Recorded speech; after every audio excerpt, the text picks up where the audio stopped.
Jim Brown. Make them laugh. Make them laugh, Jim Brown.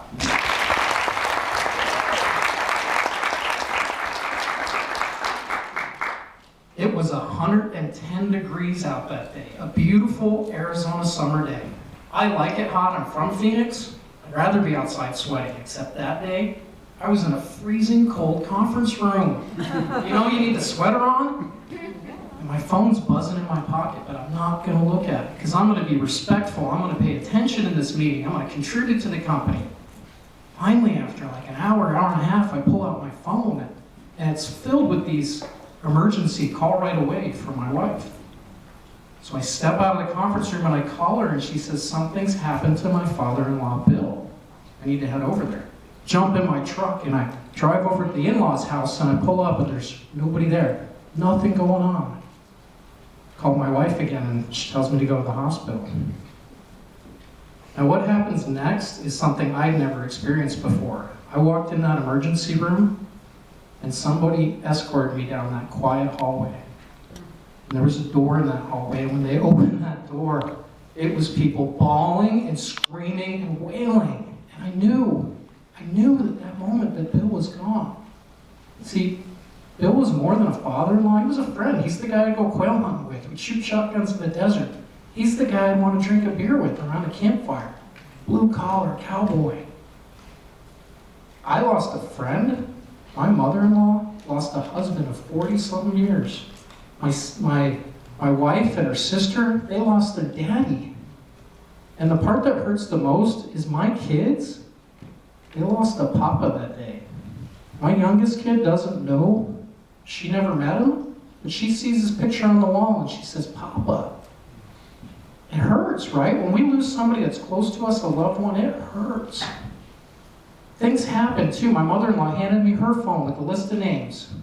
I called people I know, I called people I don't know. And it's the same conversation. I'm sorry, Bill passed. Everybody says the same thing, but he wasn't that old, he's only in his 60s. I thought he was in good health. Yes. What happened? While I was in that freezing cold conference room, Bill was doing what he loved. He was out front building a patio in his front yard. And he wanted to be outside. He's one of these outdoorsy on a 110-degree day. At some point, though, he didn't feel well, and he went inside, and he laid down, and that was it. He was gone. There's some other things that happen at these moments. When you're standing in that ER, there is a doctor who comes up and says, you know what? It was probably this kind of hard thing or that kind of hard thing. Do you want us to do an autopsy? Do you want to pay us a few $1,000s? We'll cut him open and we'll pull his heart out. We'll figure out what happened. Oh, it hurts. And I know they have a job to do, but there's somebody at that hospital who comes up, as polite as can be, and says, you need to pick a funeral home because somebody's got to get his body. Oh, this stuff hurts, right? It's painful. But as soon as that dust settles, we all look around, and every one of us, whether it's selfish or not, we reflect. And I think we all do 3 things. Number 1, we look at our relationships. For those of you that know me, I have some kids. I go home and I squeeze hug those kids. None of this superficial hug crap. Squeeze them. I love you. My 10-year-old son, the other day, I got him, and I'm squeeze hugging him. You know what he said? Dad, this doesn't make a difference. Dad, this doesn't make anything any better. Oh, you don't get it, son. This does make a difference. I just squeeze him harder, right? Number 2, we live life, right? Bill used to ride a motorcycle when he was younger. I always wanted to ride a motorcycle. Guess what I did? I went out and bought a shiny red Kawasaki Ninja.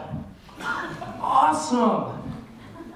There's freedom in the wind in your hair and the bugs in your teeth. Awesome. They call it wind therapy. 4 wheels moves your body, but 2 wheels moves your soul. They're right. There's a third thing that we do. We look at our life and we say, what the crap are we doing? What about these problems we have? Maybe it's forgiveness we haven't dealt with. Maybe it's some area of our life we need to improve. I suck at public speaking. I'm scared to death to do it. I joined Toastmasters. And contest chair, fellow Toastmasters, that's what the speech is about. My first Toastmaster meeting. See, I was scared, but I went in the door. I went in that Peacock Toastmaster meeting, and I was greeted by Letha Warner, the VP of membership. And she wasn't scary, she was friendly. She told me about Toastmasters, she helped me fill out the membership form. Some guy named Steve came up and introduced himself. He was a nice guy, he made me laugh. See, Lisa was the club president at the time. Lisa's this attractive young lady. And I knew I needed to join Toastmasters, so I'm telling these guys, sign me up. You know what Steve said? He said, I know why you're joining. It's because Lisa's the president. When we're nervous and somebody makes us laugh, does it help? Yeah. Does it loosen things up? That's great. So this guy, Steve, gets up in front of the meeting, and there's odd counters and grammarians and stuff that I totally don't understand. And he says, name your phrase. And he's got vocal variety, he's got movements. And all of a sudden, thump! Steve falls over backwards. My initial thought is, holy crap, these Toastmasters are amazing, that was so dramatic. Other people knew the truth. Something was wrong. Carlos and Roy got up there and started CPR. Somebody called 911. I grabbed that AED off the wall. Clear. Clear. There was paramedic, big old paramedics doing 2-inch chest compressions on him on the way out. And Mara, the VP of education, sent out the email later that day, Steve was gone.